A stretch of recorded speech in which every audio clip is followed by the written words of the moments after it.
Welcome, everyone. I'm Rob Sahutsky. I'm Sergi Feldman. And I'm Zach Miles, and you're listening to Babble of the Beltway.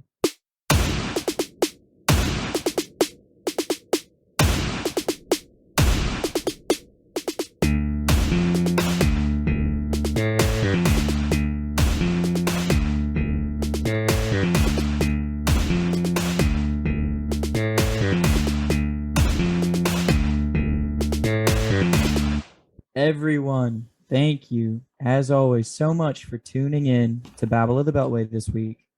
Before we get started with our regular podcast, goofy business that we're always kind of into, we wanted to address some important news.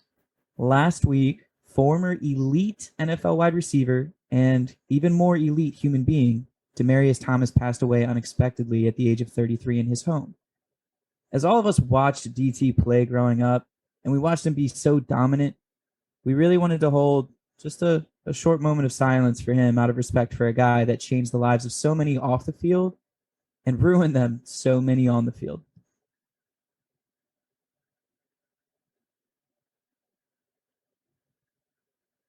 Thank you guys for respecting that. DT was a one of a kind. Rest in peace, sir. Hopefully everybody had a good weekend. Sergi, tell me about yours, man.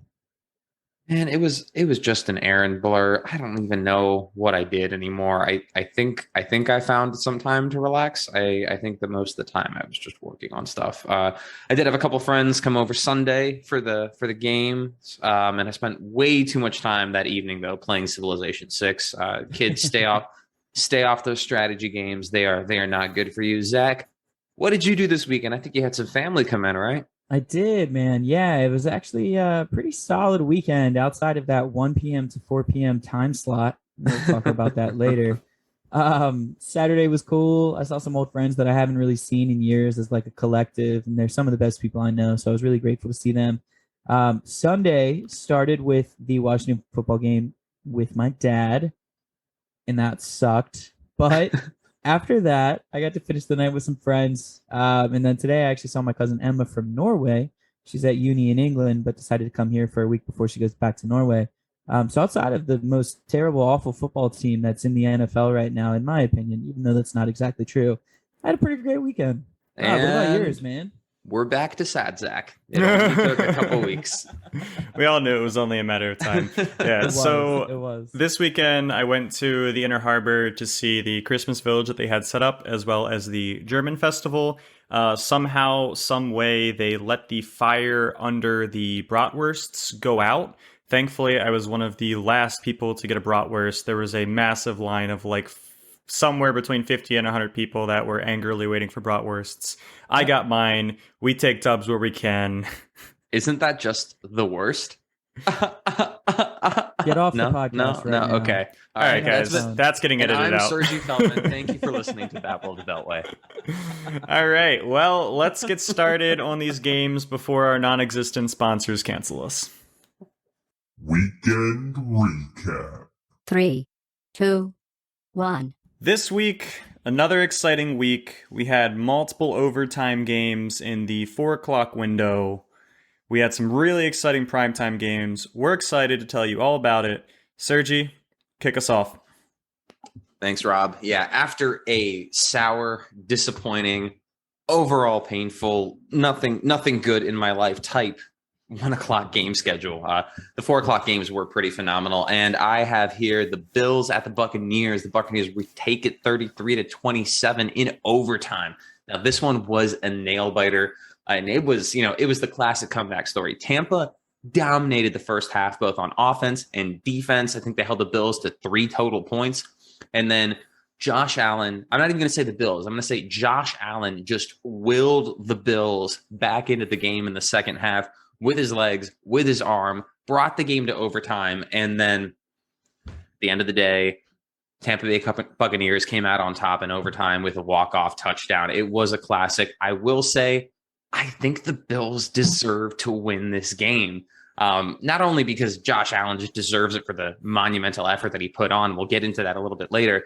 But there were just some really, really tacky PI calls in this game. I don't know if you guys caught it, but the way that the refs were calling PI on both sides was just completely different. There was a play where I think like either Mike Evans or Gronk got held up by a DB and it was incidental contact, and they immediately threw the flag on Tampa Bay's side. With the game on the line, seconds to go, the Bills driving to tie it with a touchdown to win it. Josh Allen threw the ball to Stephon Diggs, the back end of the left side. Carlton Davis turned his head around and got called for PI, which was completely ridiculous. And the thing is, they were not calling that same thing on Tampa Bay, and it changed the outcome of the game. I really think that Buffalo was the better team overall heading into overtime. Unfortunately, they were not able to take it. So the Bills' big storyline was what is running the football with your running backs? I think the Bills set some kind of a NFL record with not giving their running backs a single carry in the first half. Their running backs had 7 total carries the entire game. What's insane is that their rushing attack was actually really effective, and it wasn't just Josh Allen. Overall, they had 14 attempts, 174 yards, 12.4 a carry, and a touchdown, which was made up of some 6 fourth tackles and 5 breakaway runs. Take away Josh Allen's, 109 yards. The running backs themselves, Matt Breida and Devin Singletary, averaged 9.1 yards a carry. This Buccaneers rush defense, remember the beginning of the year when everyone was talking about how amazing it was? It was top 3. It's like 19 right now. They have just completely fallen apart the last couple of weeks. Granted, it's hard to game plan to defend for Josh Allen because no one really expects someone running 4'6", 4'7" at 240, 50 pounds at you in the middle of the field. Speaking of Josh Allen, yeah, he was completely shut down the first half. The Bills managed to only put up 3 points, but oh my God, the second half, he led a comeback. In total, he had 53 attempts, 53 pass attempts, which is insane. 308 yards, 2 TDs, 1 interception, only 5.7 per attempt. A lot of that really affected from the first half where he just couldn't get anything going. He only had 1 big time throw, 1 turnover worthy play. And that interception that he threw was just bad. That turnover worthy play, he was throwing off his back foot to the sideline. Easy pick for a defender. That ball should have not been thrown. It was hero ball. But yeah, he had 109 yards on the ground on top of that. So 400 yards of offense. That's it in 3 touchdowns. That's crazy. He's special. He is the Bills offense. He can will them to win like Lamar has in the past for this year. He's like a modern day Cam Newton. Like he's a better passer, I think, than Cam ever was, but that is the closest comp that I can find to this guy. He's so unique. But the Bills need to have Josh Allen help himself. We're seeing this everywhere right now with these play out of structure quarterbacks, Mahomes, Allen, Lamar. They do end up struggling when they're solely have to rely on that. Josh Allen actually is most of his yards per attempt average for the year, 7.1. He has 8.5 in play action with 12 touchdowns and 4 interceptions. But the thing is, when the Bills try and run play action, they run it at the end of the first half without a single running back carry it and get Josh Allen sacked. It's the play calling. It's completely relying on him and his athleticism and his arm, and no reliance on the running game. That's I get worried about what this offense can do, and I start getting worried about the guy's health, to be frank. He's going to be taking a lot of hits. And it doesn't matter how big or athletic you are. Andrew Luck was also big and athletic. Andrew Luck retired in his prime because of injuries. They got to get that running game going back up because ultimately you can't just rely on one person to win the game for you. This is a team sport. The defense was uncharacteristic. They allowed 300 passing yards for the first time this year. Unsurprisingly, though, it's Tom Brady. He's owned their butts for 2 decades. So what's new there? The rushing defense continues to be suspect. They have 137 yards, and the secondary did what they could minus Trey White. But you're going up against Mike Evans, Chris Godwin, Rob Gronkowski, the league's best receiving back, Leonard Fournette. What are you going to do? It was a special effort for Allen, but the Bills are sliding, losing 2 straight. On the flip side, the Bucs offense fired on all cylinders the first half. Defense was shut down, and that completely flipped in the second half. They could not generate anything in the second half, let the Bills back into the game, and the defense gave up 24 points. Brady to Perriman for the first. That was actually Rashad Perriman's first target the entire season. Not season. What am I saying? The entire game. Sealed the deal in overtime with a 50-yard walk-off touchdown. What's crazy is that, back-to-back, it looks exactly like that Demaryius Thomas walk-off overtime touchdown against Pittsburgh in the playoffs years ago. It was a wonderful homage to the guy this weekend. Rest in peace, Demaryius Thomas. Brady's numbers were classic Brady, 363 yards, 2 touchdowns, 67% completion percentage, everything going his way because his O-line is elite, only allows like 16% pressure. His receivers are insane. Also, he had 3 turnover-worthy plays, which, just don't become turnovers because he's Tom Brady and the DB will a linebacker will drop a pick 6 on a badly thrown ball way behind his tight end. It was a classic Tom Brady, everything going right for him. He's just getting the ball out so quick. He's getting his calls. I don't have anything else to say besides a classic Brady game. Amazing rusher, by the way, guys, 2.3 yards per attempt. You can really see he's pushing up from his 1.5 a carry average from his career. Tom Brady diet, athleticism coming in strong. Bucks running game looked really, really good. So have a lot of people against the Bills recently, but 137 yards, 2 TDs, 5.1 a carry. Leonard Fournette looks so good behind this offensive line right now. He looks like that number 4 overall pick, but he looks like a high first round pick again. He looks like he did his rookie year in Jacksonville. Mm-hmm. He's incredibly effective right now. And somehow again, the number 1 receiving back in the NFL. He's running angry. Yeah, he's running angry. He's catching balls angry. He's Tom Brady's. He's giving him the coverage. I make this parallel all the time, man. It's just like when Mark Ingram, after 2.5 years, 3 years in the league, he started running angry. All it took was Leonard Fournette to get cut and go to a team, win a Super Bowl, and then he started running angry. I guess a lot. That's actually a little too much to make somebody angry. All it took is the premier achievement in the sport that we're talking about to get him to be effective. Last thing, the Bucks defense was really flippy. It was great the first half, awful the second half. They got good pressure on Allen, though, 36% pressure rate, 4 sacks. I really don't know what to make of this defense right now because at the beginning of the year, that rushing defense was so effective, but their secondary was awful because they were beat up. They had a ton of injuries at corner. Now all their corners are back and they're playing healthy, and all of a sudden they can't hold a team in the second half, and the rush defense has been non-existent the last couple of weeks. So they have the talent, they have the pieces. I think, maybe they'll gel together in the next couple of weeks, but didn't look too great. Mm-hmm. Again, Bill should have won this one.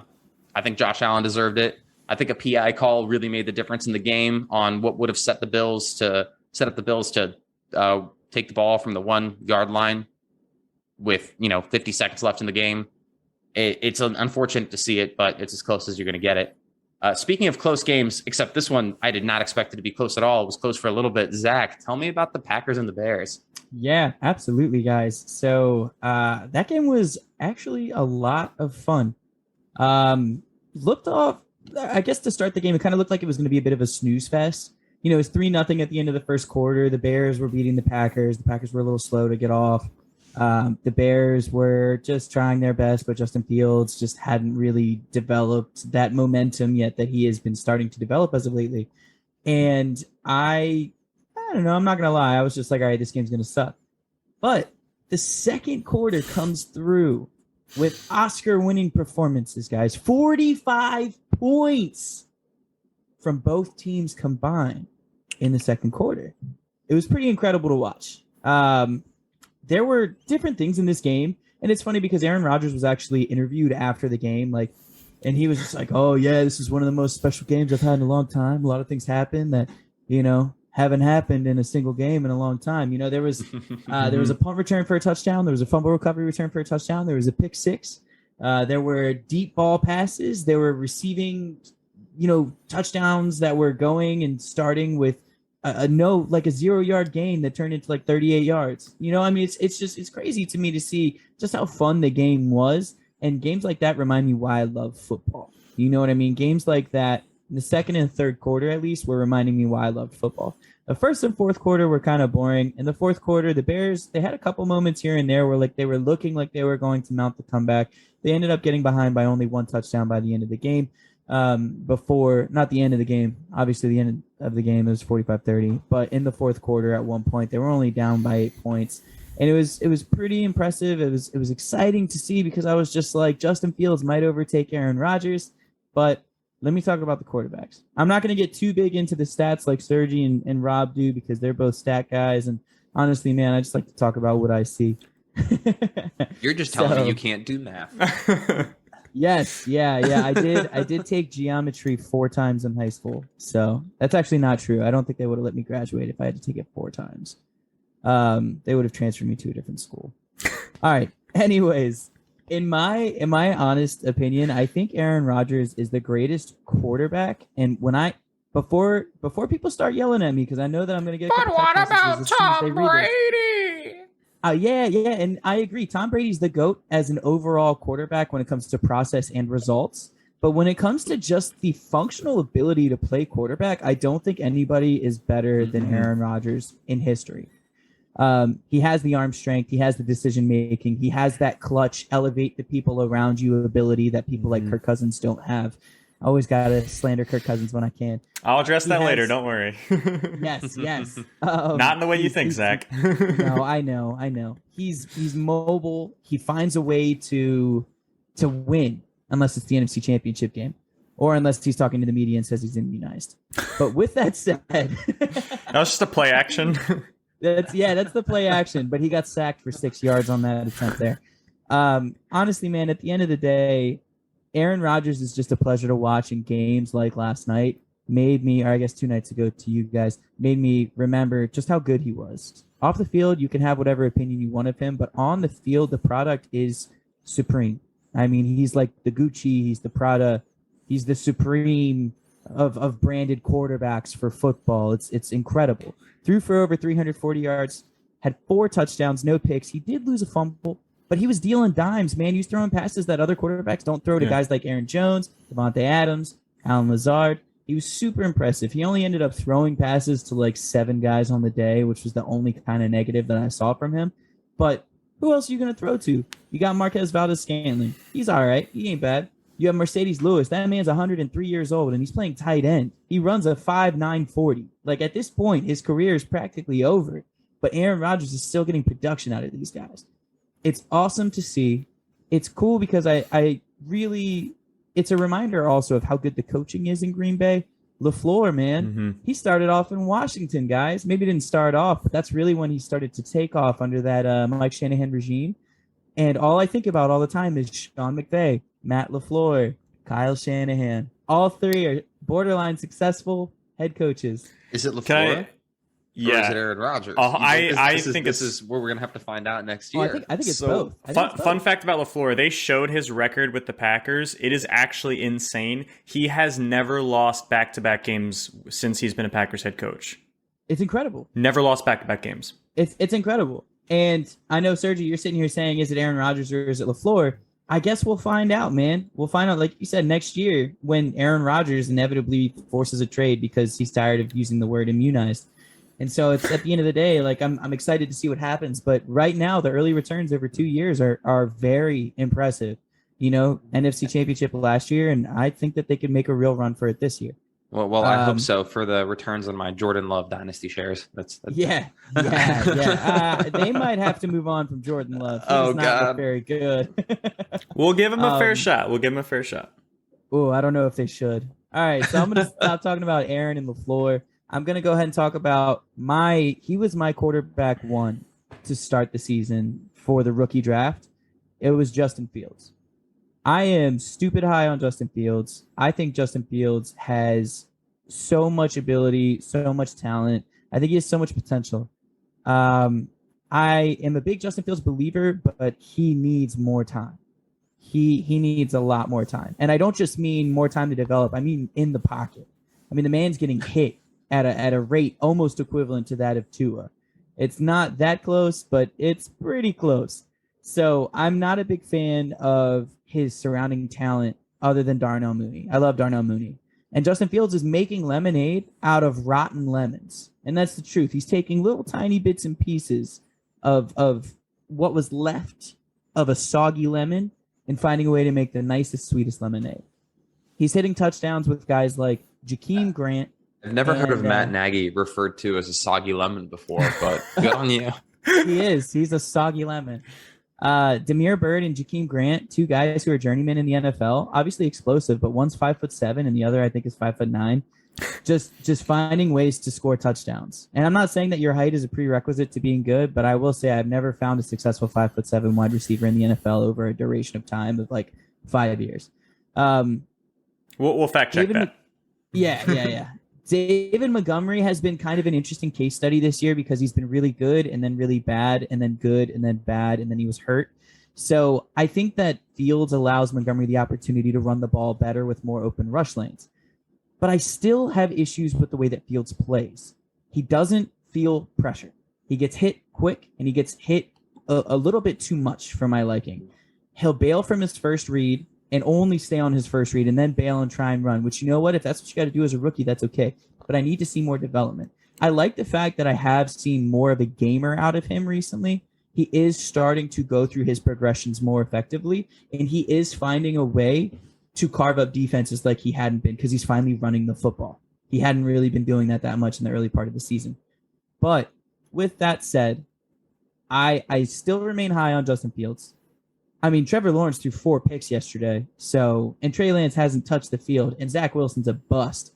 So at this point, Mac Jones is looking like I said that so confidently. Mac Jones is the number 1 quarterback in this draft class, but I still think Justin Fields is my QB1, and I think that he has all the talent in the world. I'm really hoping it turns around for him. He just needs to figure out how to complete a higher percentage of his passes. He's barely hovering over 50% completion.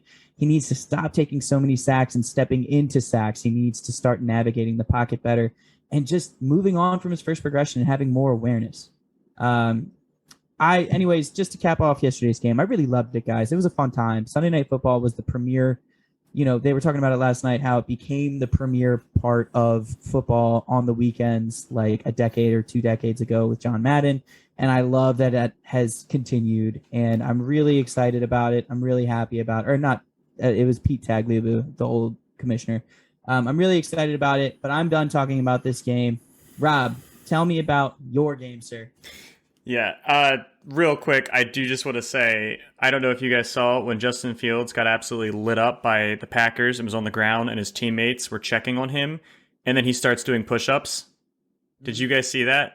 Yeah, dude. If you want to win a locker room, that's how you do it.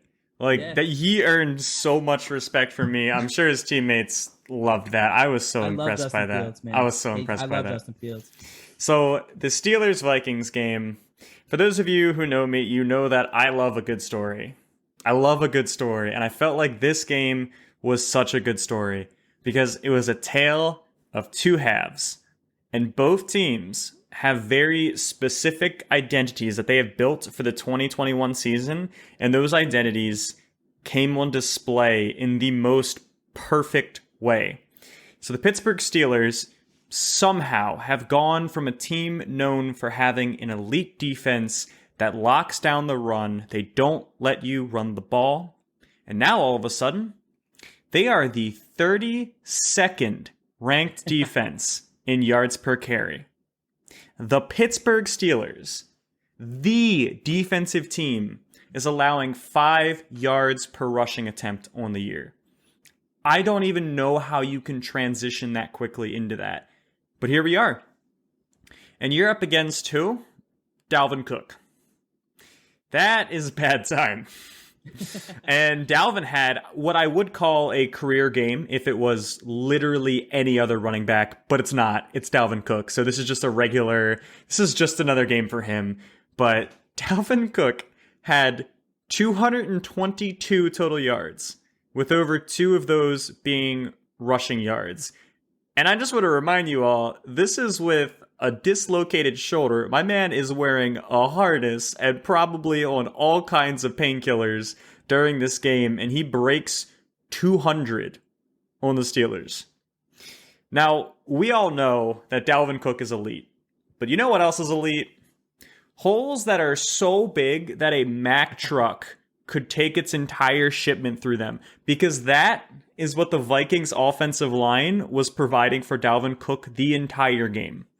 The Steelers defensive line and their linebacking core was just pushed around wherever the Vikings were like, hey, I want you to go this way now. They went that way. The Vikings said, I'm going to push you to the left now. They went to the left. Wherever the Vikings offensive line told them they were going to go, that's where they went. Cam Hayward, by the way, every single play, when I was watching the highlights, every single big Dalvin Cook run, so basically anything 4 yards or longer, there were a minimum of 2 offensive linemen on Cam Hayward. He was either double teamed or triple teamed on every single successful running play. Because that is the secret to beating the Steelers. They have one guy who can stop the run, and you put 2 offensive linemen on him, what is he supposed to do? Just beat 3 guys and go make a tackle because the rest of his team can't do anything? Like, what is he supposed to do? Aaron Donald would beat it. Aaron Donald would beat it, but I mean, Aaron Donald is Aaron Donald. There's a reason he's unanimously voted the best player. I don't know what really you can expect. When you have a guy that's consistently drawing double teams and triple teams on the defensive line, you're telling me you don't have any other players that can step up and make a play? Not a single player? Apparently not. So this game gets to 29-0, favoring the Vikings. And that's just, I guess, where we're going to end it. It was just a big blowout, and the Vikings won.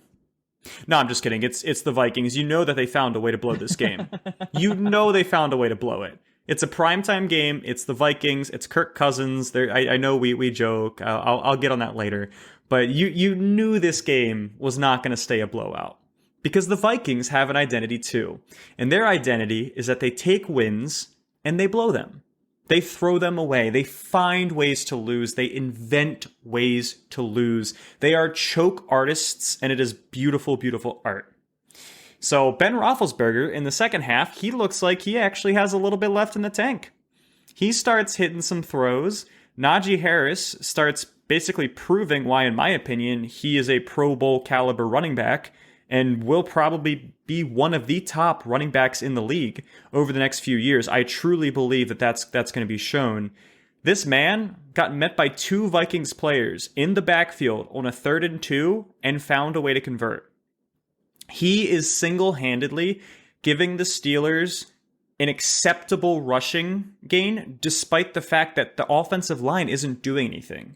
Whereas the Vikings offensive line is literally just creating fissures for Dalvin Cook to run through. Najee Harris is like sword fighting 7 dudes just to get back to the line of scrimmage. It's actually insane to see this man be successful.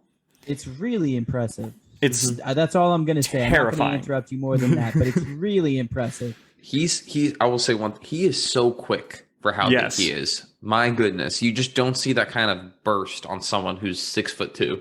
As a Ravens fan, it is a little bit scary knowing that he will likely be in the division for a long time. But we'll talk about Ravens later as well. So the Steelers basically ride the back of Najee Harris, and Big Ben magically takes some youth serum and becomes 10 years younger.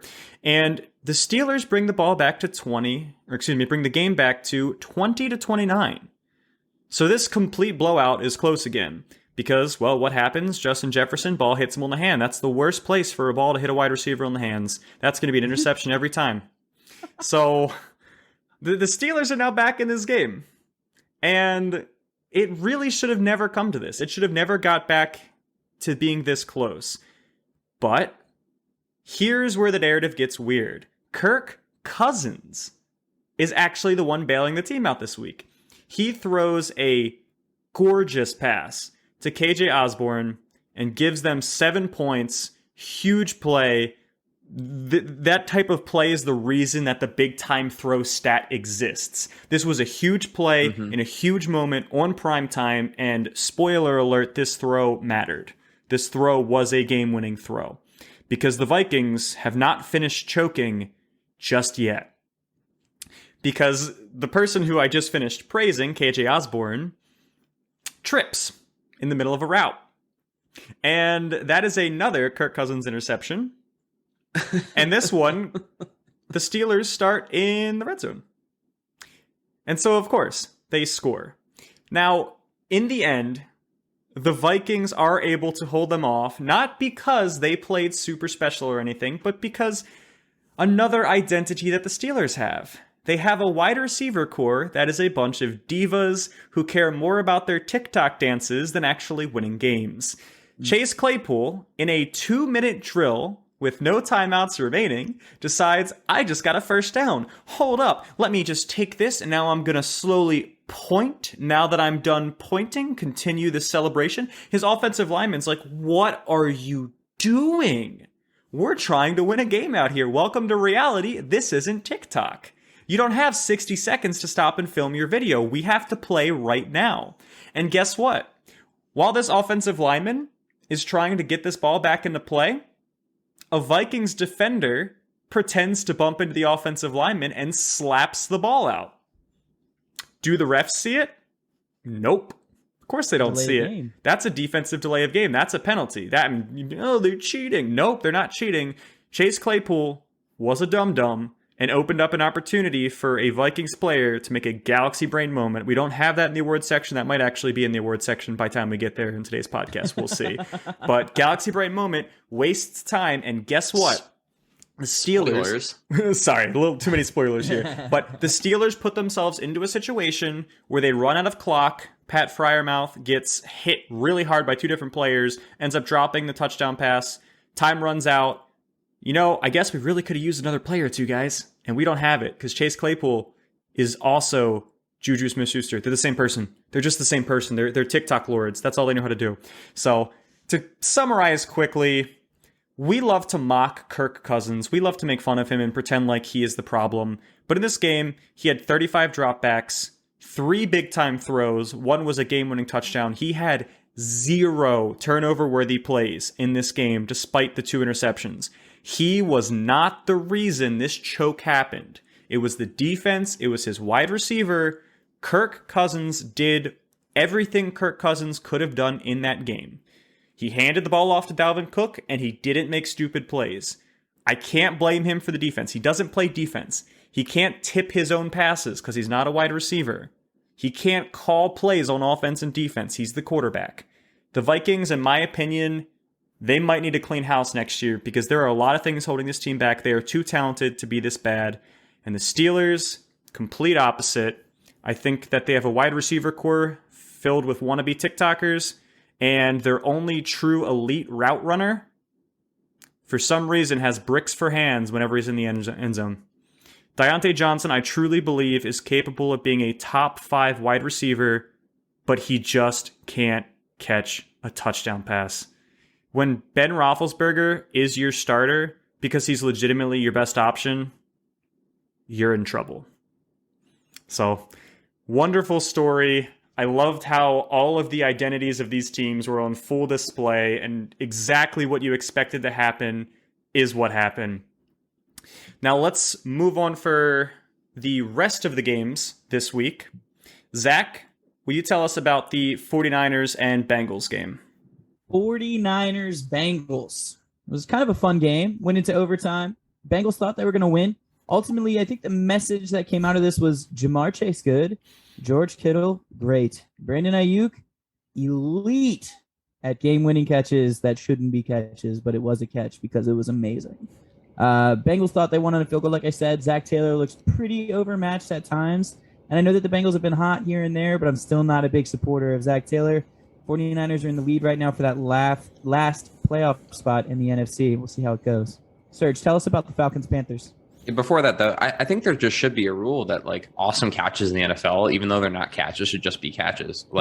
Like that Brandon Ayuk play, or that Dolphins lineman getting a touchdown on the Ravens a couple weeks ago. That was amazing. That should have counted. The Bears-Packers, the onside kick return for touchdown. That should have just counted. Exactly. For pure awesomeness, I think there is a totally partial and fair way to do this.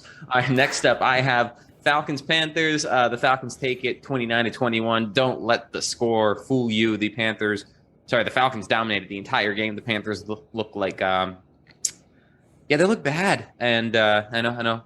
Rob, you makes me sad. Makes me okay? Sad. I'm not okay. I'm not. Yeah. I think it's time we call it quits on the Panthers. Oh, we called it quit 3 weeks ago. Cordero Patterson, MVP. Rob, what you got for us? All right, Titans, Jaguars. Titans won 20-0. Urban Meyer looks like a terrible coach. Trevor Lawrence looks like a terrible first-round draft pick. James Robinson gets 6 carries for 4 yards. What a dumpster fire. Urban Meyer apparently has been calling his coaches into meetings, talking about his resume as a winner at the college level and making them defend their resumes. He's awful, guys. Urban Meyer might be the worst coaching hire of all time, and that's not an exaggeration. He is truly a joke of a coach. and an awful human being, and has developed one of the worst cultures I've ever heard of. I've never seen this many leaks come out from the first year. So worried about Trevor Lawrence. Good. Next up, we have the Chiefs Raiders. The Chiefs defense looked dominant, guys. They look awesome. Melvin Ingram has somehow changed this team. They acquired him, and then boom, they turned into one of the best defenses in the NFL. They're scary heading into the offseason. I put them in the top 10 in our power rankings. I will be the one to take that victory lap. I think the Chiefs are going to the AFC Championship at the least this year. Next up, we have the Saints at the Jets. Zach Wilson is a bust. That is the official position of this podcast. I think that we have 2/3 majority here. So yes, Zach Wilson is a bust. Was Taysom Hill and Alvin Kamara are very good at running the football. What else needs to be said? Saints 30, Jets 9. All right, Seahawks, Texans. Seahawks 33, Texans 13. Wilson cooking. Rashad Penny getting the ground game moving. Texans getting stomped. Unfortunately, neither of these teams are really playoff relevant. Turns out when your quarterback is your entire team and then gets injured and misses a bunch of weeks, you're not playoff relevant anymore. Next up, we got the Broncos-Lions. Broncos dominated the Lions 38-10. They sent DT out in the best of ways. They held a ceremony for him. It was beautiful. Javonte Williams is the truth. And free my guy, Javonte Williams. Get rid of Melvin Gordon next year. Broncos dominated. Good job, boys.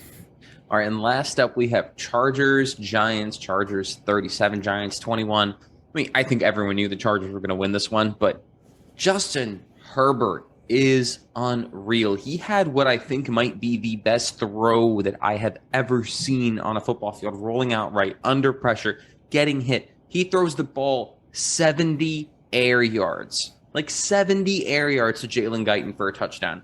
He split two safeties 70 yards downfield. They couldn't get to the ball in time. There's no one else in the NFL who's doing that. I don't think there's anyone else that can make that throw. Yeah. Chargers looking hot right now. Earth, Wind, and Fire. Up next, we have Earth, Wind, and Fire, where we tell you Earth, who was the best rushing attack, Wind, who was the best passing attack, and Fire, who led the best defensive effort of the week. Before we get started, we have a quick fact check brought to you by the fruit bananas.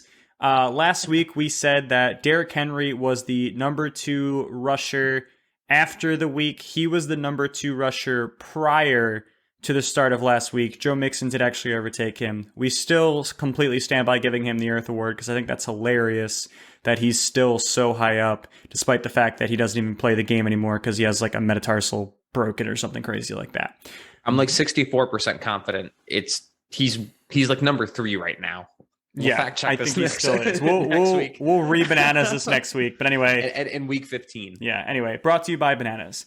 Okay, for this week's Earth, we have, and this should be no surprise to anyone after hearing the previous section of this, Dalvin Cook. 27 carries for 205 rushing yards and 2 touchdowns. Shout out to that offensive line for just creating giant holes for Dalvin to run through and not even get looked at by a defender. 7.6 yards a carry while wearing a shoulder harness because he dislocated his shoulder only 11 days prior. That's insane. I know the Steelers' rushing defense is bad, but that is still very impressive. Shout out to the Vikings offensive line. Shout out to Dalvin Cook, and congratulations on this week's Earth Award. Next up, we have the Wind Award. I already gussed about this guy earlier. It's going obviously to Aaron Rodgers for continuously throughout the entirety of his career owning the Chicago Bears. He has gone from a part-time owner to a full-time owner, and he will ruin this franchise as long as he plays. 341 yards, 4 touchdowns, 29-37. That's like almost 80% completion. The guy was a baller. I expect nothing less of him. 141.1 passer rating. What do you do when you're dealing with functionally the GOAT? Not results-based. That's the asterisk, my friends. But functionally as a quarterback, I will die on that hill that he is the GOAT. Sergi, go ahead and tell me about fire. But what if Aaron Rodgers one day actually straight up just buys the Bears? I mean, he's going to have a couple $100 million. He invests that wisely, in 20, 30 years. He buys the Bears. He'll get him on a discount double check. That would be the most ultimate troll of the history of mankind. It might be the most expensive troll in the history of mankind, too. Yeah. It'd be worth it. All right, for fire, we have the Chiefs. What? They got 4 sacks, 4 forced fumbles with recoveries, 1 interception, a defensive touchdown, and they held the Raiders to 9 points. I stand by this. Trading for Melvin Ingram from the Steelers changed this defense for the Chiefs because they finally could move Chris Jones inside, and Chris Jones, Melvin Ingram, and all of a sudden Frank Clark are once again just wrecking offensive lines across the NFL. They came out of nowhere. They looked like an elite defense, and the Raiders, well, it comes at you fast. The Raiders did a really disrespectful team meeting on the Chiefs logo before the game, and then lost what was it, 48-9? Badly. Very badly. Yeah, they lost. Yeah. There were at least 40 points there. That's all bad on the Raiders there. Also, Serge, just keep going. Take us right into the other awards. Oh, that's right. We have our more creative awards coming up. And first, so we mentioned this earlier. The Galaxy Brain Award goes to the Vikings player who this has been intercepted. Rob talked about it. He ruined it. He spoiled it. So I brought something else for you all. Instead, Galaxy Brain Award this week goes to Cleveland's return specialist, Joe Natson. Now, in this game, Justin Tucker hit this it was a super cool kick, like this weird spinny kickoff kick that died on the 4 or 5 yard line. Unfortunately, Jojo Natson is a smart player, and the kick rolled a little bit too far to the sideline. He managed to get one leg out of bounds, making him out of bounds, touch the ball, which turns the ball into a out of bounds ball, and that's a penalty, which starts off Cleveland, I believe, on the 40 yard line? Yep. Or 35 or 40 yard line. Yeah, so is it 40 yard line, so 15-yard penalty. Galaxy Brain Award goes to Jojo Natson. All right, up next, we have the Sportsmanship Isn't Dead Award. This goes to the Broncos and Lions for the Demaryius Thomas tribute, and of course for the Lions being incredibly classy and declining the delay of game penalty after they did the tribute. The Lions may not be a good team, but there are many bad teams in the NFL, and very few of them have my respect. The Lions have consistently had my respect, despite the fact that they're a terrible team. So, huge sportsmanship, many props to the Lions. In my opinion, by far the most entertaining, terrible team I've ever seen. So I'm actually going to throw these two guys on the podcast with me for a loop. I'm about to throw 2 awards on the board. Oh. One of them is building off of what Rob was just talking about. And this is the I will forever hate the Buffalo Bills and now I remember why award. And that was because after Sean Taylor was murdered, they only played 10 players on defense for the first game, or for the first play of the game that they played, which was against the Bills. And the Bills decided to pass the ball to Fred Jackson for a 30-yard gain, being the absolute opposite of what the Detroit Lions are, which is classy. So I have reignited that fire for hating the Buffalo Bills. Thank you, Rob. I hate Josh Allen now, too.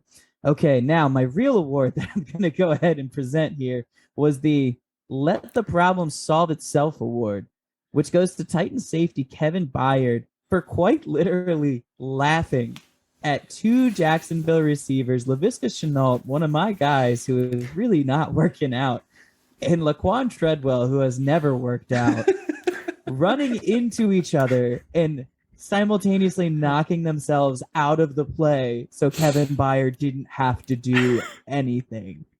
Sergi, what do you got next? Next up, we have the Myles Garrett Sleeveless Drug Test Award, which is going to go to Justin Herbert, who's definitely going to get tested after he somehow threw the ball 70 yards while getting hit. Again, show me another quarterback that can do that. Justin Herbert is very good at football. Yes. Rob? Up next, we have the Tennessee Titans Standing on their logo seems like a good idea award, and this goes to the Las Vegas Raiders for standing on the Chiefs logo for a pre-game hype meeting and then getting destroyed 48-9. I wonder how much single high safety they ran, like they always do. 100%.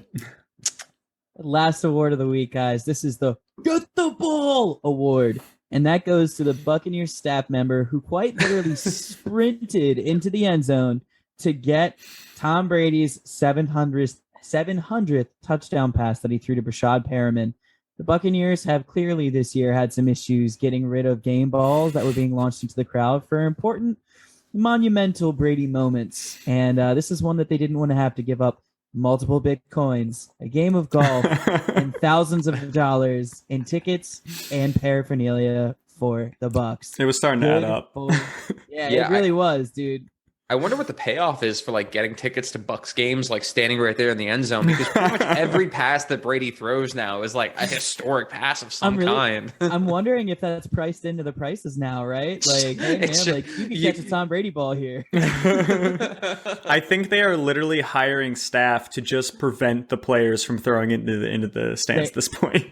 They have to. They have to. Tom Brady is also, side note, before we move on to Ravens update, Tom Brady is the only quarterback in history to throw for 700 touchdown passes. The second closest is Drew Brees, and I'm pretty sure it's like 607. So it's by quite a lot. Ravens update.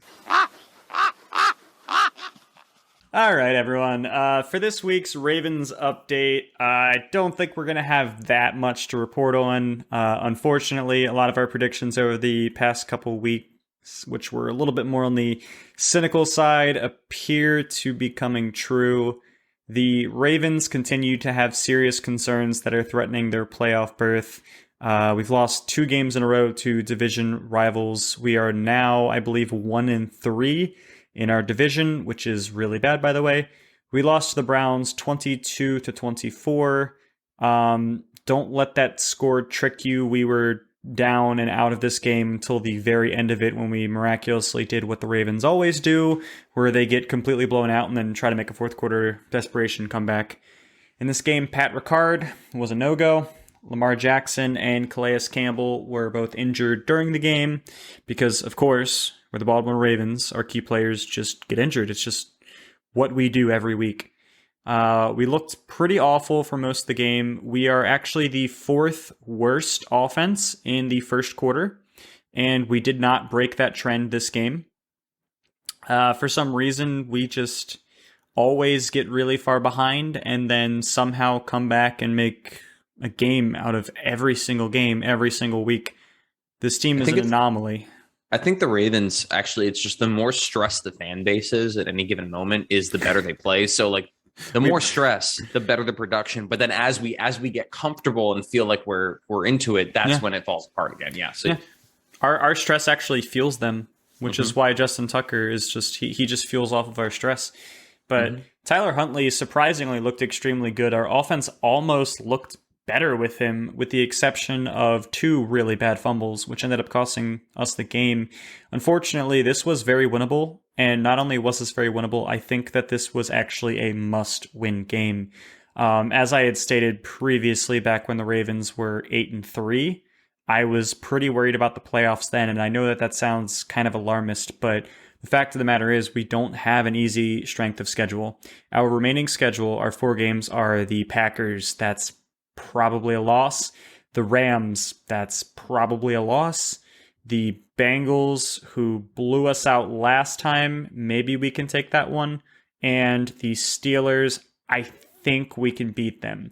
So we're looking at either 8-9, 9-8, or in my opinion, our best case scenario would be 10-7. I don't even know if that's going to be enough to get us into the playoffs, especially with a very poor divisional record. So to my surprise, the Ravens, after a very strong start, I'm not even sure that we're going to make the playoffs at this point. I think that there's a lot of teams out there that are better than us, who are much hotter right now. Again, I have to give props to Harbaugh. When I look at our team and I look at all the injuries and I look at the lack of skill in various areas and just how I feel like our team has fallen apart due to injuries, somehow, some way, we are still the leaders of the AFC North, and I cannot explain that to you. I cannot explain how we have no running backs and we have no defensive backs, and yet here we are still leading the division in, what is this, week 14? It's absurd. If the Ravens make the playoffs and God forbid they actually win a game in the playoffs, I think that Harbaugh has to be in the conversation for Coach of the Year. I understand that Belichick will probably win, or Belichick, excuse me. I've been getting a lot of feedback on my pronunciation of Belichick, but I don't understand how we're competing in these games. I don't think we're a great team, but man, we play like every game is the Super Bowl. And if there's any redeeming quality that this team has, it's we refuse to die every single week. Refuse to die. Refuse to quit. Always believe. We'll see what happens going forward. I kind of hope that Lamar gets rested. He's a supreme athlete, no doubt, but Huntley looked kind of better, and I want to see Greg Roman not be able to just rely on Lamar and abuse Lamar. I want to actually see him run a real offense, and we'll see. Maybe if Huntley starts the Packer game, we see something. Maybe we pull off an upset. Who knows? So, Sergi, tell me, what were you thinking? I mean, a lot of the same stuff that you said. Granted, this game had a lot of... This whole year, I feel like officiating has been really, really awful. This game also had a horrible PI call on Chris Westerly when he was turned around and playing the ball, and Jarvis Landry tugged him down, and they called it as a defensive pass interference. Yeah. The offense was still ineffective with Lamar, just as it was with Huntley with the first half. I mean, all credit to Tyler Huntley where it's due, but there's a fine. It's much easier to take the ball down the field against the defense who's up on you by 20-something points because they're not going to be playing the same game. I am kind of tired of seeing this narrative that Lamar got hurt because he's a rushing quarterback, because he was rolling out of the pocket to make a pass when Jeremiah Owusu-Koramoah twisted up his ankle. So it is what it is. You're never going to get rid of that narrative. Tyler Huntley, all credit where it's due, though. He looked great being asked what he was being asked to do, which was come in as a backup quarterback when you're losing the game. He makes throws confidently. He is confident with the football. He might not always throw in the best spot, but that doesn't stop him. He has a really good gunslinger mentality, which is actually something I really like seeing out of him that I kind of wish Lamar had a little bit more of, because when you're playing out of structure and you're playing in the way where these guys are incredible athletes, they're able to get out of the pressure, they're able to roll out right or left, they're able to make a pass from any point in the field.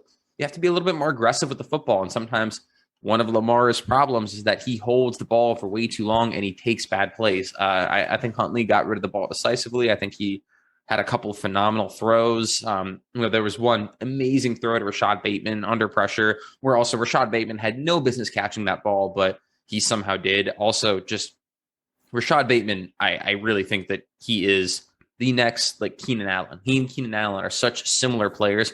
The only thing about it is that you have to feed Rashad Bateman. You have to give him 10 to 12 targets a game. 7 targets a game isn't going to cut it.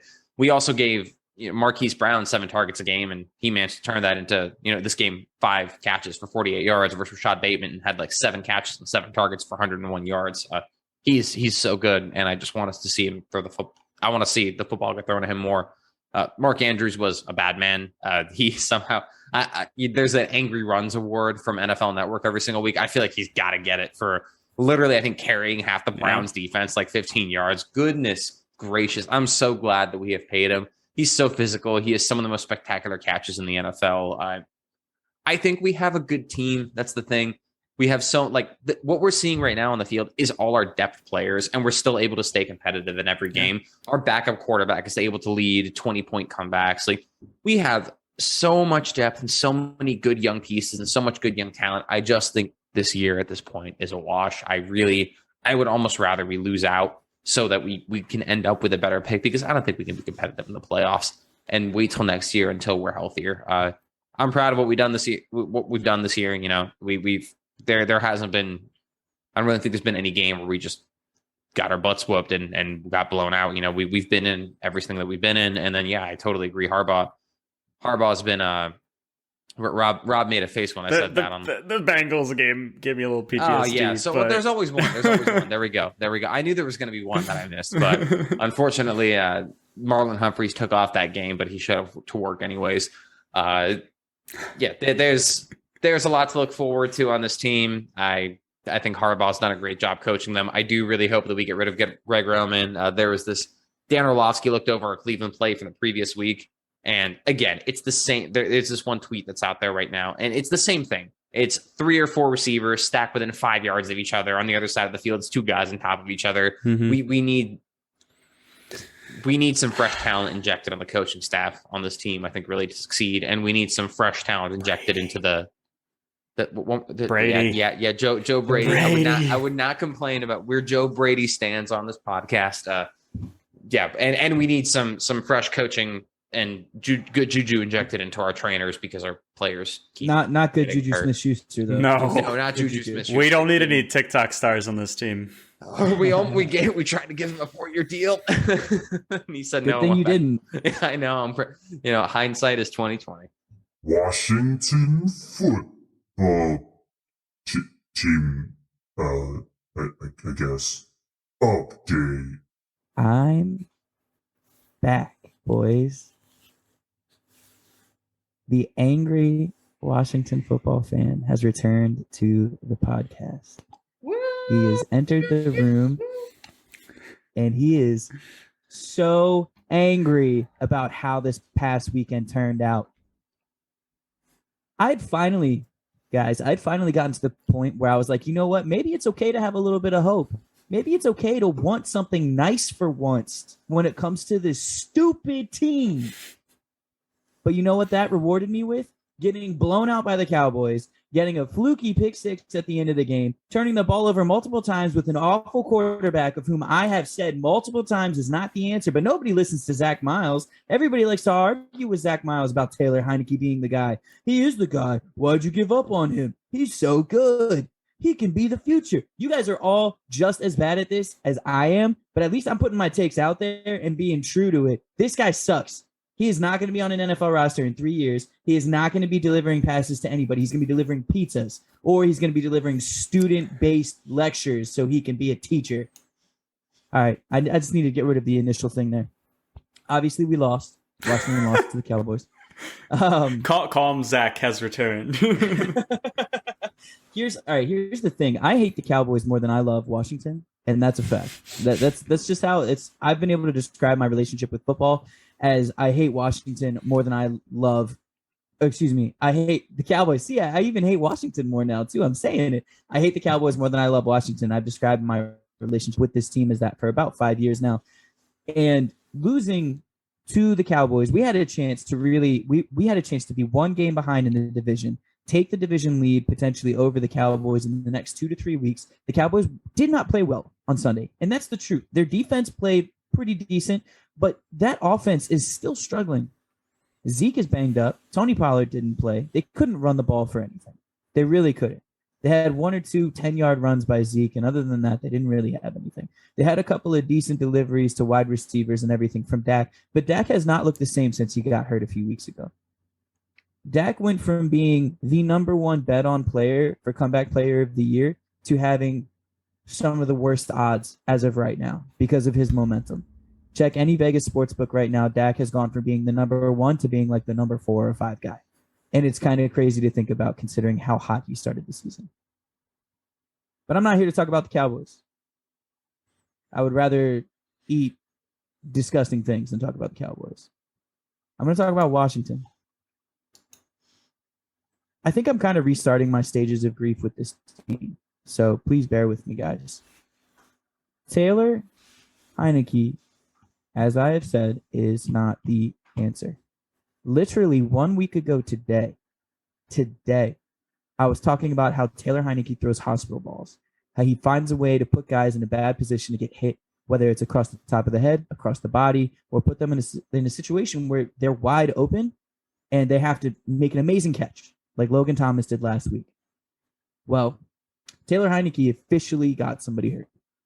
Terry McLaurin was wide open on the play that he suffered a concussion, and he had to come back to the ball by about 4 steps, and he had to jump as high as humanly possible. And I understand there was a defender there, but he had to max out his vertical 37.5-inch leap in order to try and get this ball, comes down, lands on his head.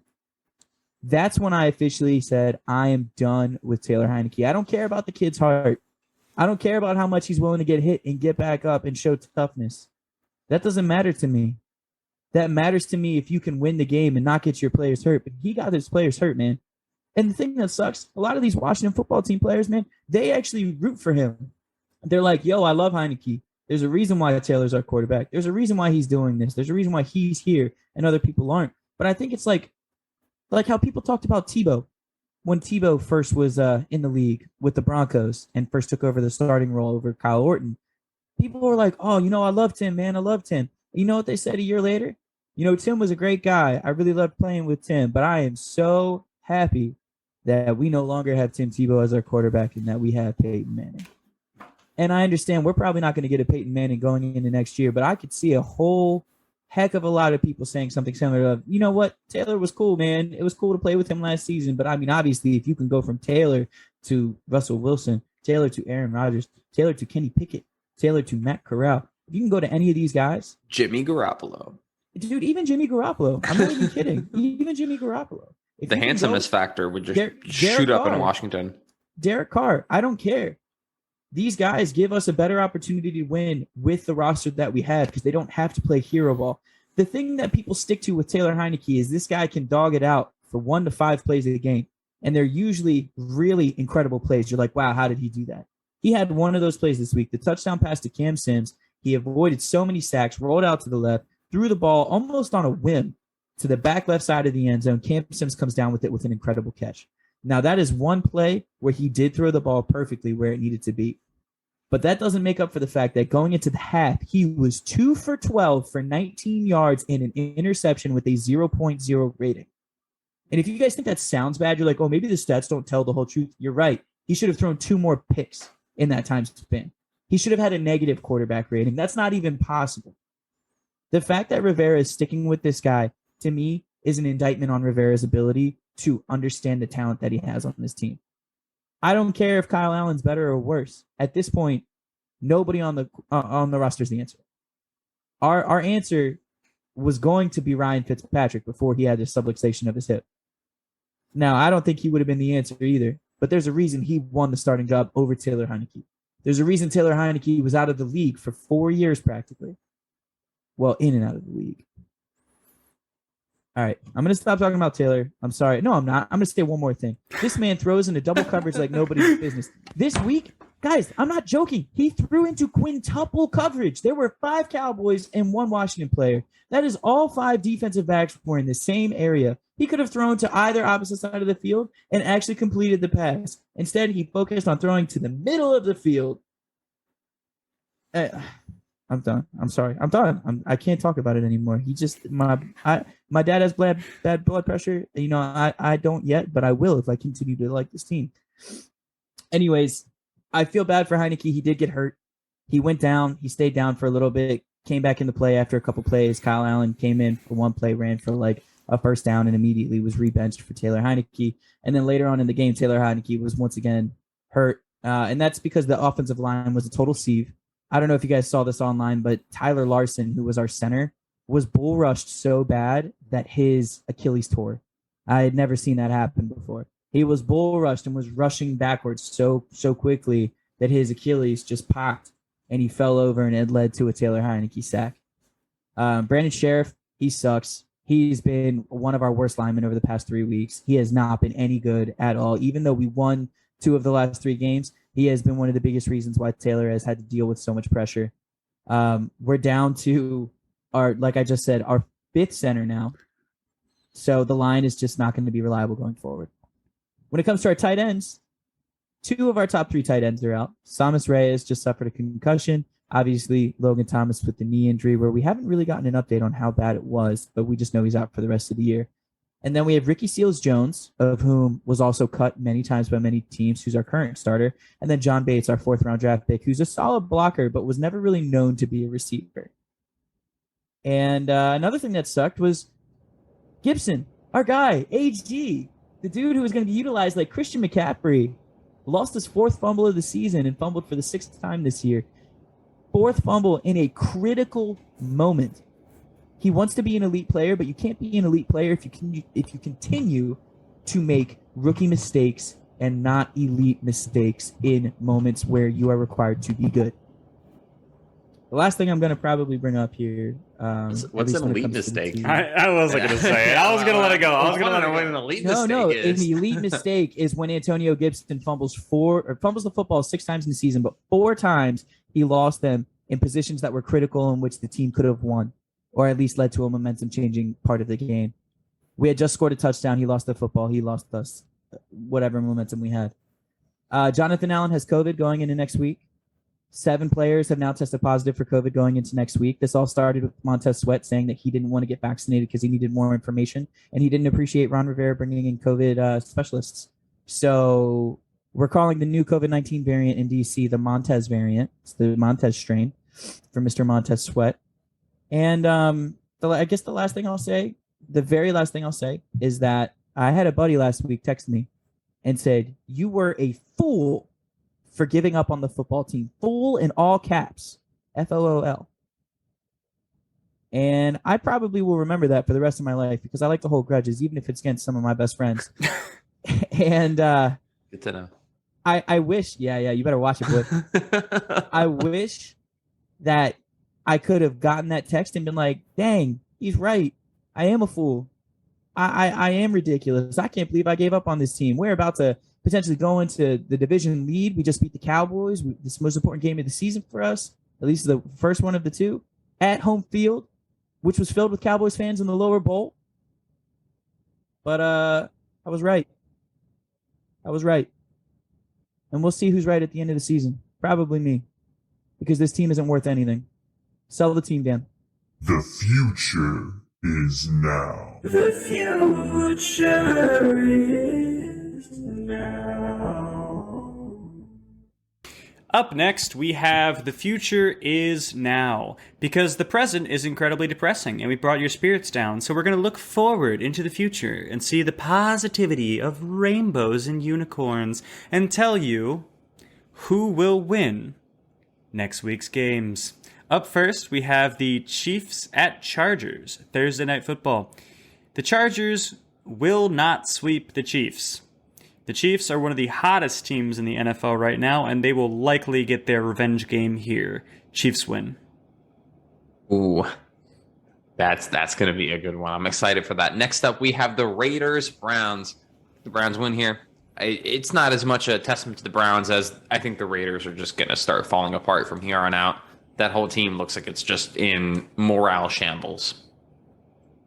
Next up, we have Patriots Colts. Honestly, I love this matchup. It used to be a bit of a rivalry between Tom Brady, Peyton Manning, who was going to end up in the AFC Championship, who was going to go to the Super Bowl. It brings back a lot of good memories for me when I first really started loving football and understanding what the game was about. I think that Indy is going to take this game, even though I know that's a bit of a spicy take. I think they're going to find a way to beat Bill. Titans at Steelers. The Steelers have the worst run defense in the NFL. The Titans are probably the most run-loving team in the NFL. That sounds like a pretty bad matchup to me. Titans win. Next up, Panthers, Bills. I don't think the Bills go on a 3-game losing streak. Bills are going to take it over the Panthers. The new Cam Newton going to take the old Cam Newton. Or maybe it's going to be P.J. Walker. Who the heck knows what the Panthers are doing? Next up, we have football team Eagles. Not the Eagles football team, but like the Washington football team versus the Eagles. I hate to say it, but I'm pretty sure that the Eagles are going to beat Washington, mostly because this week was so deflating. Not just for the team, but for the fan base and for everybody involved. And also the amount of COVID that is going through that entire organization right now. I just don't really think that we can trust anything good to come of this upcoming week. I'm going Eagles. Up next, we have Texans at Jaguars. I honestly don't care. You shouldn't either. Both teams are directly competing for a draft pick. This game will be completely unwatchable. I refuse to pick a winner for this game on principle. I think it's going to be the Texans because they don't have Urban Meyer, and Dan Foley's at least a halfway competent head coach. All right, next up we have Cowboys Giants. Now listen, with Daniel Jones coming back into the lineup, Kadarius Toney, I still think you should probably start the Dallas defensive special teams in fantasy if you have them. Does anyone actually think the Giants are going to win this game? Cowboys by a mile. Next up we got, I'm not going to lie, you had me in the first half. Cardinals, Lions, no amount of kneecap biting will save Detroit from being absolutely mollywopped Arizona by a lot. Jets at Dolphins. Dolphins are one of the hottest teams in the NFL right now, completely turning around their season. And the Jets is the Jets. 3 for 3 on the bust call. Zach Wilson is a bust. Dolphins win. So I was going to call what I thought was an upset here, but actually the Broncos are favored by 1.5 right now in Vegas. So it's Pat Surtain versus Jamar Chase. What a matchup. That's going to be fun to watch all night. I'm going to pick Denver here, though, because I think that this rushing attack is starting to come together at the right time. They're finally giving Javonte Williams his carries. They're saying, Teddy Bridgewater, you can throw the ball 12 times a game, and that's all we need from you. And it's an effective strategy. I'm going to say Broncos take it over the Bengals. Next up, after that, I lost my place. I got it. Next up, we have Falcons 49ers. San Francisco is so up and down this year, but I do expect them to thoroughly handle the Falcons with the athleticism that they have on defense and on offense between best running back in the league, Deebo Samuel, and best wide receiver in the league, George Kittle. Seahawks at Rams. This is what I'm going to call the less controversial upset that I'm going to pick. Seahawks have been bouncing back quite a bit recently. Russell Wilson appears to be healthy. He appears to be cooking again. If Rashad Penny is actually producing in the running game, this is going to be a problem for the Rams. The Rams are not fantastic at stopping the run. I think the Seahawks are going to upset the Rams in LA. A Rashad Penny game. Who would have thought? It only Who would have thought? 3 years. All right, next up we have the Packers, Ravens. So Jimmy Smith was out this last game. I think if Jimmy Smith comes back, we might be able to hold Aaron Rodgers to 400 yards. If not, it's probably going to be like 500 yards. I don't think that we have a shot at winning this because we could put 11 players on Devontae Adams and he will still find some way to get open. Packers over the Ravens. My last call of the week is Saints Bucks. I'm gonna have to go with the Bucks. I understand that the Saints Bucks has been kind of this fun little matchup here, obviously throughout the life of the division and everything else, but especially since Tom Brady's gotten there. But I mean, between Taysom Hill starting at quarterback and actually, I don't know because the Bucks don't have any defensive backs. No, I'm still going the Bucks. It's going to be the Bucks. We almost had an audible call there. I'm jumping in here. This is my upset of the week. I think Saints are going to take it. I think that Taysom Hill, Alvin Kamara are going to combine for 300 rushing yards. We'll roll back the tape next week. I need a hot take every week. And finally, we have... That is bold. Finally, we have next week's Monday Night Football. That is Vikings at Bears. This is what I will coin as my more controversial upset pick. The Bears have shown consistent improvement on offense, and the Vikings have shown that they struggle in the limelight and that they repeatedly keep teams in the game, let teams back into the game, and choke when it really matters. The Bears are improving. Whether or not their record shows that, I think the Bears win on Monday Night Football in Chicago. Fishing for fantasy. For our final segment of the podcast, we have Fishing for Fantasy. Now, as we have kind of indicated over the past couple weeks, if you still need our help this week with waiver wire pickups, that means you're probably already locked into the playoffs or you're already so far out of the playoffs that you really shouldn't even be listening to this podcast, nor should you have ever taken our advice in the first place. But here we are. We do still have 5 pickups and a comment of things that we think will help you get through this week, get to the playoffs. In the future, probably next week and the following week, we're going to spend less time talking about waiver wire pickups and we're going to start doing start or sit situations and focus more on that because I think that's what people care more about in the playoffs. If we find any true gems, any diamonds in the rough that we think you can pick up, like surprise 20-point performers, we'll cover that as well, but we're going to move more towards playoff starts and sits. Up first, we have quarterback Taysom Hill. Look, we told you about this guy last week. We probably told you about that the week before. We'll fact check that from Bananas. But this week, we're going to retell you about him. Taysom Hill is still only owned in 12.4% of leagues. He is a running back who is playing quarterback. That is always a good sign. He got 26.3 points this week. The prior week, he got over 20 points despite throwing 4 interceptions. Look, even if this offense struggles, he's still going to get points because they're just going to have him run. That's what he did 2 weeks ago when they were getting destroyed. He just ran the ball. He got points anyway. He's a very safe pickup. Running quarterbacks are cheat codes, as Sergi says every single week. This guy will likely get you 20 plus. People don't want him for whatever reason. Take your free points. Win your championship. You're welcome. And personally, and I'm facing this decision in the league, and I'm going to do it. I think I am taking Taysom Hill over a guy like Dak Prescott rest of season. You're getting into fantasy playoffs. You can't have 11-point duds at quarterback. Pick up a guy who's going to get you like 12 points just off the ground. Speaking of guys who can get points off of the ground, oh my goodness, I can't believe it. It's fine. This is a momentous occasion. I don't think this has been done much in the world of fantasy analysts, but we're recommending running back Rashad Penny of the Seattle Seahawks. It's been years. If you guys remember, years ago, back when I was a younger man and had hope in my eyes and in my heart, Rashad Penny was actually a first-round pick for the Seattle Seahawks. Unfortunately, he could not stay healthy, and there was like a 6th-round pick named Chris Carson who played better than him every single year. Well, guess what? Chris Carson has a season-ending neck injury, and Alex Collins is also hurt. So they turn to Rashad Penny, and he puts up 26 points. Cool. Yeah, I mean, technically, he can do everything. He's a big guy.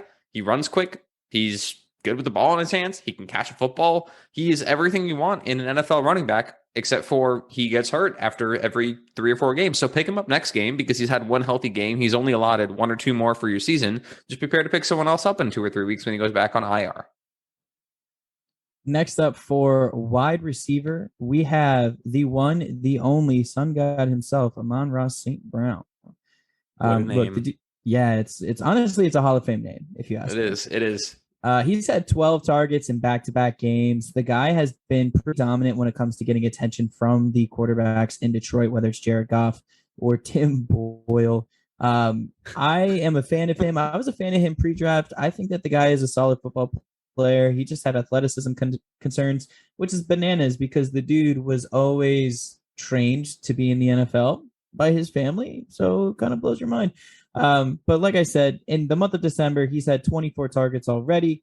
The dude is a baller, but he does only average 8.8 yards per catch, which kind of stinks. But he still, if you're in PPR, just he consumes them, man. He just gets as many as you need from him. So pick him up if he's still available. And if you have a deep enough team, he could be a really solid spot start to end the year.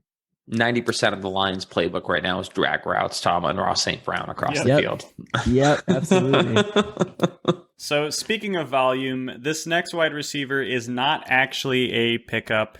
We are going to take a quick victory lap. We do in the future plan to review a lot of our fantasy picks, both the good ones that were huge turnouts, as well as the bad ones that did not go the way that we planned and then became memes across the podcast, like Juwan Johnson.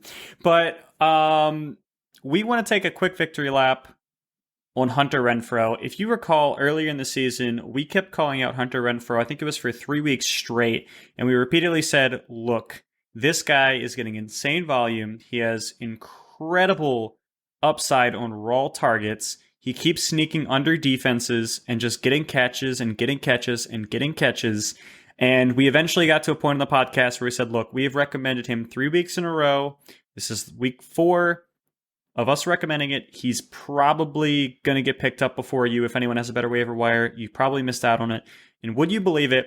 Renfrow now is in the top 20 for fantasy wide receivers on the season, and he has been the number 1 wide receiver across the last 3 weeks. He got over 28 points against the Chiefs, despite his offense only putting up 9 total points. If you were one of those people who listened and picked up Hunter Renfrow back when he was being very underappreciated and disrespected in fantasy, congratulations. You have a player who could possibly be a league winner. We apologize for all of our terrible calls, But this one, we were very confident on. We kept pushing it. We were just slamming it down your throat for 3 or 4 weeks in a row. This guy is the real deal. If you got him, you are in a good position. All right, next up we have tight end Ricky Seals-Jones. He only had 3 points this week, but Sammy Reyes and Logan Thomas are both out. So he has the chance to be one of the primary, and also potentially Terry McLaurin because he has a concussion because Taylor Heineke cannot throw a football. He has a chance to absorb a ton of targets. He's an incredibly athletic tight end. And also, again, for my own benefit, I'm going to throw in my boy, Gerald Everett. He had 9.8 points this week. I hope you benefited because you listened to me and started him. Even after he had negative 1.3 points the week before, you're still in a net positive here. He has a fantasy championship matchup against the Detroit Lions, and it's a great time to have a matchup against the Lions is week 17. Ricky Seals-Jones and also Gerald Everett, pick him up. And then our last recommendation for this episode is going to be on the defensive side, as always. And I'm doing this because I hate my team. We're going to say, go ahead and pick up the Eagles defense. Obviously, Washington football is not good half the time, most of the time. The Eagles also play Washington football this week, then the Giants, then Washington football again. And if Washington football again drops the egg this week, I don't see them recovering from it. So that means 2 out of the next 3 weeks, you have an awesome defense playing for you. This could be a championship level matchup as well for you. I am a big fan of a lot of the guys on the Eagles defense. They could give you an edge you need to win close matchups. And with that, guys, that leads us to the end of the podcast. So as always, please follow our socials, like, subscribe, love everything that we do, support us forever, eternally, worship us at religious altars. Do what you got to do to make sure that we are everything for you. All right, so I don't know about any of that, but thank you all for listening. We do really appreciate you guys. I don't know when we became a cult, but apparently we're a cult now, so... Joke's on you, we've been a cult the whole time. Why, you think I shaved my head, bro? True, the cult of Juwan Johnson. All right, but with that said, I do want to reassure our viewers that we still have not practiced our closing. We're still going to wing it. I hope it goes well. It kind of went well last week. Zach, I trust you. Kick us off. As always, guys, thank you so much. I am Zach Miles. I'm Rob Sahutsky. I'm Sergi Feldman. Thanks for watching, listening to Battle of the Babble. Every week, guys. What did you say? Every week. Did you really just say Battle of the Blibla? Guys, thank you for listening to Babble of the Beltway. The Babble of the Beltway. Right. I'm sorry right. you're not watching this. I hope All not. right. Please No, we're find better keeping things that. to do on YouTube. We're This not isn't cutting worth it. any of this. We're keeping it all. I don't have time to edit No, it. I'm See you sorry, guys next Mom. week. Good night, Shame on guys. my Good family. night.